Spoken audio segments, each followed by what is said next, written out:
how to write a business plan in 10 simple steps, okay? Most of you guys are used to getting a business idea and saying you're going to start your business the next day without even planning the success for your business up front, okay? It only takes 10 simple steps to write your business plan, so let's get started.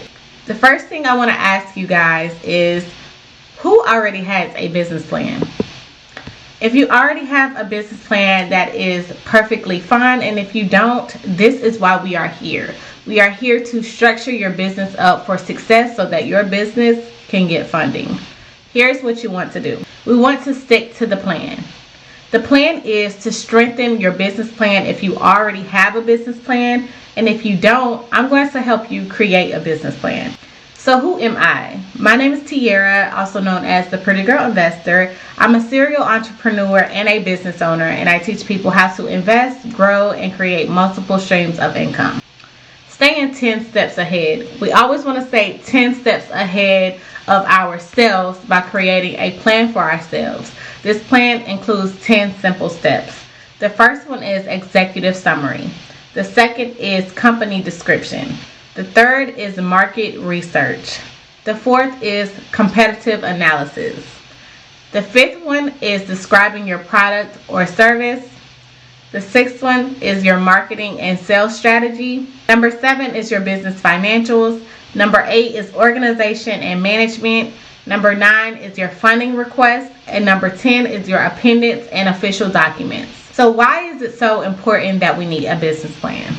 The reasons being, it clarifies your business concept, it secures investors and lenders, it identifies challenges and solutions within your business, it monitors your progress and holds you accountable. So who here needs to be accountable?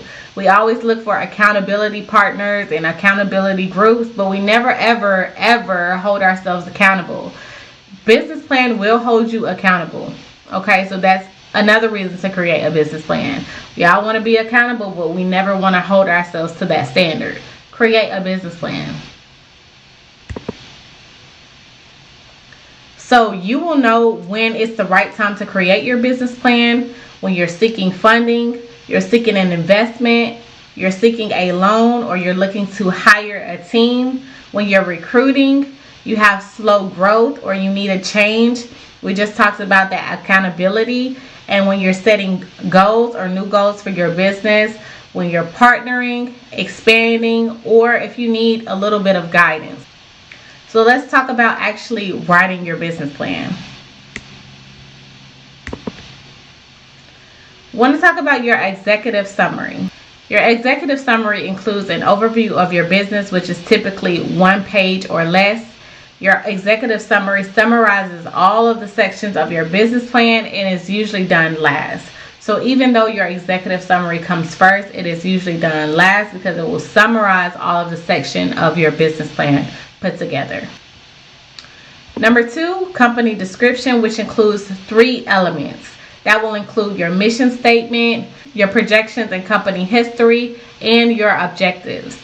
Your mission statement is inspirational and emotional. It's something that your audience should feel, your investors should feel, your lenders should feel when you're telling them about your mission and the purpose of your business. Your mission statement is your business's reason for existing. It also defines the purpose of the organization. Your company's history, written as you would write a profile. Your founding date, major milestones and projections, your locations, the number of employees, executive leadership roles, and your products or services. Okay, so if you don't have like a location or employees yet, we want to talk about projected numbers here. What do you see your business having? Do you see your business having 3 locations? Do you see your business having 10 employees? So we're looking at the projected amount if you do not have any of these things yet.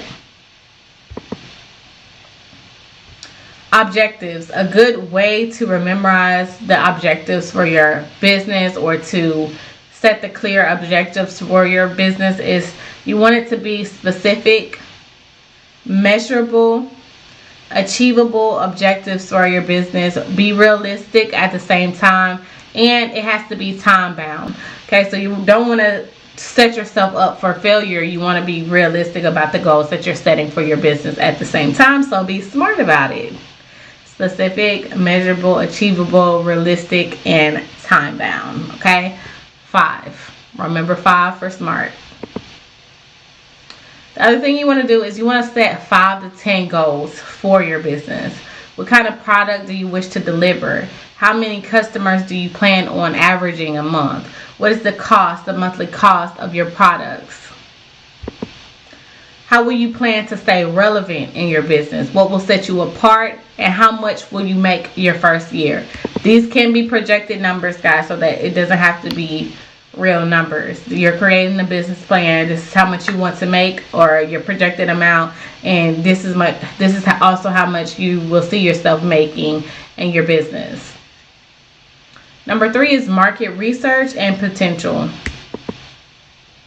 So you want to outline your ideal potential customer as well as the potential size of your market, which includes the location, income, age, gender, education, profession, hobbies of your audience. What does your audience look like? What is your target audience? This is how you define your target audience. Where are they located? Are they overseas? Are they in China? Are they in the United States? Does your audience range from 18 to 45? You have to be very specific about your audience and the type of people you're targeting. Okay, because if you're not going to know who to target, and it's just going to be all over the place. Your competitive analysis. This includes studying your competition. So a lot of people are like, I don't have competition. What competition? What is competition? You have competition. Everybody has competition, okay? We're not just doing our business for no reason. We need to study our competitors. We need to study our competitors. What are other businesses doing that we're not doing? What are they selling that we're not selling yet, okay? So what products will or won't your competitors have that you plan to sell? What are their hours of operations? Highlight the strengths and weaknesses of your business and other businesses as well. What can your business do better than the competitors? What are their sales and pricing strategies? So you really have to study your competition to see how you can perform better than them. That's just facts. That's just period. Describing your product or service. So describe your product. What are the benefits, production, process, and life cycle of your product and service? What is your product and service? What is the benefits? Are you creating a new or existing product? You need quality assurance. Where are you going to get that from, and how are you going to structure that? What are your unique features? Where can it be found? Sourcing, manufacturing. What is the value? We need to talk about developing your product or service. How will you do that? Logistics in your operations. So there's a lot of things that go into describing your product and service. So I want you guys to think about that. Marketing and sales strategy. The difference between getting business and no business at all. You may have a great product in your hand, a great service, but are you marketing correctly? Do you have a sales strategy? That is why your business could be not getting any money at all, because you are missing some vital parts to your business structure. So how do you strategize? How will you sell your product and service? Think about these things. What is your ideal target markets? We just talked about your ideal audience, but what is your ideal target markets? Your location. Who are your existing customers? Figure out that. What is your plan to attract new business? Your growth tactics for business expansion. Retention strategies. What are you going to do to bring your customers back? Advertising and promotional channels. How are you advertising your products? Through social media, search engines, YouTube, TikTok. What are you doing to advertise your product and get your product out there? Financial plan. You need your income statement, your profit and loss statement, your cash flow statement, balance sheet statement, provide at least 3 years of statements, and you want to provide accurate information and any profit loss projections. Okay, these can also be projected income statements. What do you plan to make for your business? What is your profit and loss? What do you plan to profit on, and what could possibly be your loss? Is it inventory? What is it? Your cash flow statements. All of these things are projections, okay? If you're not currently making money, but you need a financial plan. You need a game plan. We always want to stay 10 steps ahead of everybody else. A business tip. Your business is only as good as the team that runs it. Period. You cannot do everything yourself. You can't. You need to hire somebody. Hire someone to help you. Whether it's your kids doing the photography, helping you take the pictures, whether it's a virtual assistant helping you run your social media accounts. You need a team, guys. And this team does not cost a lot of money. I'm trying to tell you. It doesn't. You just need someone loyal. You need to teach them what to do, show them what to do, and you need to pay them. When you start paying people money, they're obligated to do the tasks that you are requiring them to do. They're not going to take it as serious. Hire someone, pay them so they can know that this is serious. This is nothing to play with, to help you with your business. Managing roles and descriptions. What are the roles you need to hire to grow your business? Think about that. What are the costs of hiring these experts to assist you in your operations? Think about that. If you hire a virtual assistant, for example, overseas, you can literally pay them $4 or $5 to do what you need them to do for however many hours you need them to do it in.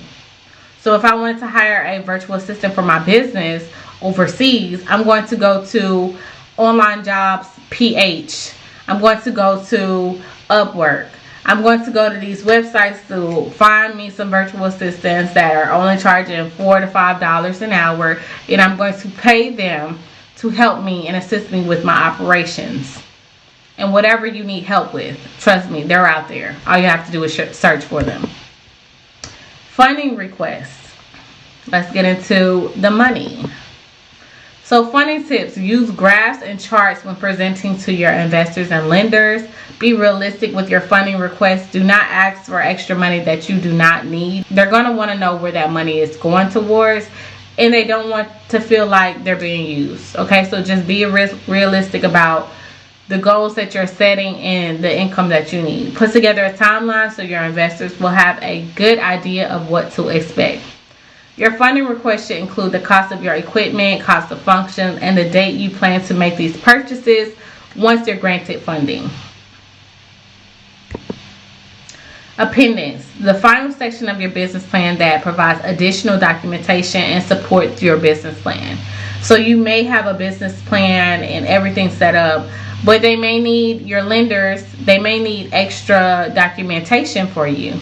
That could be your LLC, that can be your EIN, your website, that can be any type of information that you did not cover that your investor may need. For example, an expense sheet or a projection sheet. It just goes over the cost of what everything is, and it helps investors conduct their due diligence more effectively if they have things written down in front of them, rather than you telling them in person or verbally. When you put it on paper, it makes it much easier for an investor or a lender to look over your plans and what the plans are for your business. So that's why you put it on paper. You include graphs, tables, just so they can see and be able to conduct more due diligence about what type of funding you are actually requesting.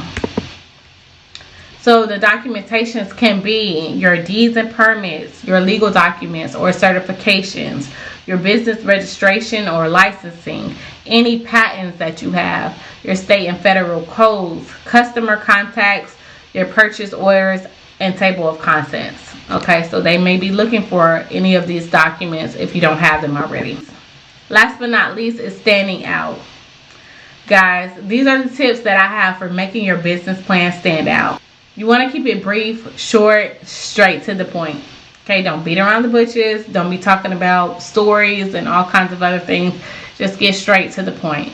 Make it easy to read, know your margins, and proofread. You don't want to present anything to investors with a lot of errors, with a lot of typos and misspelling. So you want to make sure you proofread, read it 10 times if you have to, but make sure it is right, guys. Go over your business plan over and over again until you make sure that it is read. You read it 10 times and you completed the 10 steps to complete your business plan.